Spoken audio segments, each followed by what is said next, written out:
Picture a small, unassuming cottage nestled in the rolling green hills of Hampshire in the early 1800s. The morning sun glimmers on dew-covered grass, and the air is filled with the quiet promise of a new day. This is Chawton, a place that would become a turning point in Jane Austen's life. Inside, Jane Austen sits at a tiny walnut table, quill in hand, surrounded by the gentle hush of the cottage. The room is modest, but sunlight streams through the window, illuminating her workspace and the pages she fills with wit and insight. She's not a grand lady of leisure, but a clergyman's daughter with a vast imagination and a sharp eye for the world around her. Her simple upbringing shapes her stories, giving them authenticity and heart. Chawton Cottage is her sanctuary, the first real home she's had in years, and the birthplace of her greatest works. Here Jane finds the peace and stability she needs to write after years of uncertainty and moving from place to place. In this quiet refuge, Jane revises and writes with intense focus, often hiding her pages at the creak of a door to protect her privacy. Every word is carefully chosen, every scene crafted with care and precision. Life is routine, shared with her mother, her beloved sister Cassandra, and their close friend Martha Lloyd. Together, they form a small, supportive household, sharing daily chores, laughter, and quiet moments by the fire. Yet, beneath the surface, a literary revolution brews. Jane's mind is alive with stories, her pen capturing the nuances of love, society, and ambition in a way no one had before. In this modest room, Jane prepares Sense and Sensibility and Pride and Prejudice for publication, novels that will change the course of English literature. She edits, rewrites, and polishes, determined to see her voice reach the world. Chawton gives her the stability to bring her unforgettable characters to life, launching them and herself into literary immortality. In this quiet corner of England, Jane Austen's genius finally finds its home. Let's return to Steventon Rectory, Jane Austen's birthplace in 1775. The lively Austen household, filled with books and laughter, is where Jane's talent first flourished.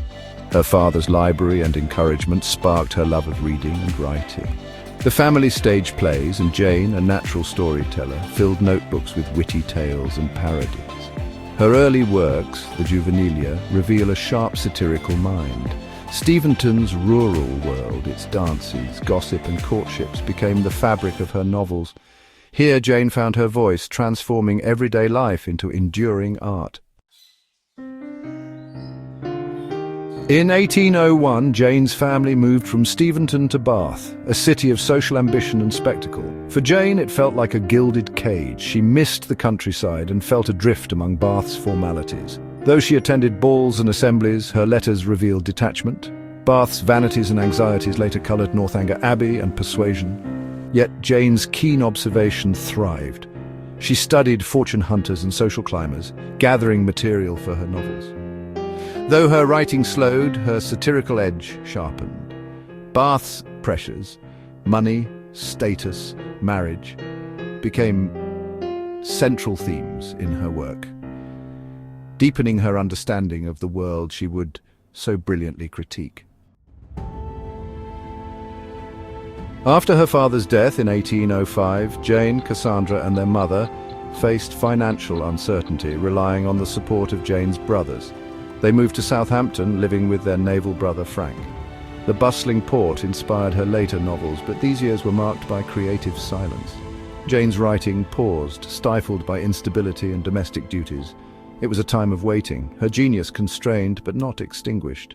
The frustrations of these years echo in her later heroines, women whose lives are on hold, longing for a chance to shape their own destinies. Everything changed in 1809 when Jane's brother Edward offered the family Chawton Cottage. This modest home in the Hampshire countryside became a sanctuary for Jane, her mother, and her sister Cassandra, providing them with the security and peace they had long been denied.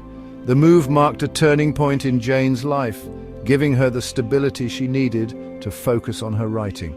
With stability restored, Jane's creativity surged. She returned to her manuscripts with renewed energy, often writing by the soft glow of candlelight late into the night.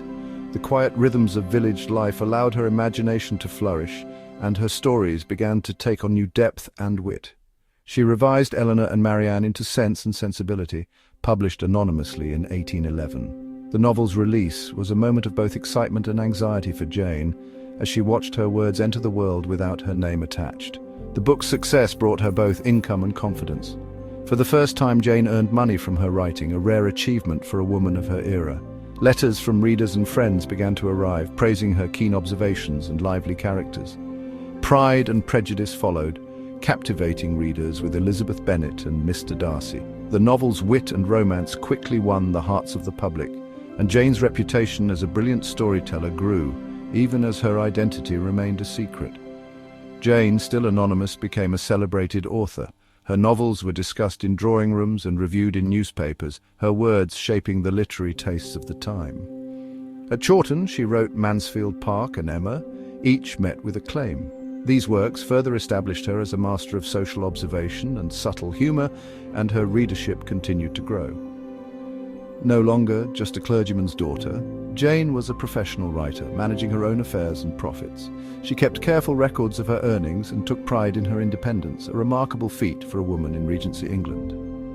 The quiet woman at her walnut table had found her power, her pen carving a place in literary history.